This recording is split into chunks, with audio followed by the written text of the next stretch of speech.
సోకి నీ సోకు కందేనే వెలికి రాని వెర్రి ప్రేమ కన్నీటి ధారలోన కరుగుతున్నది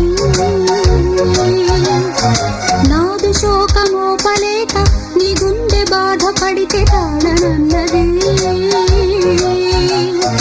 మనుషులెరుగలేరు మామూలు ప్రేమ కాదు అగ్ని కంటే స్వచ్ఛమైనది మమకారమే ఈ లాలి పాటగా రాసేది హృదయమా ఉమాదేవిగా శివుని అర్ధభాగమైనాలోన నిలువుమా శుభలాలి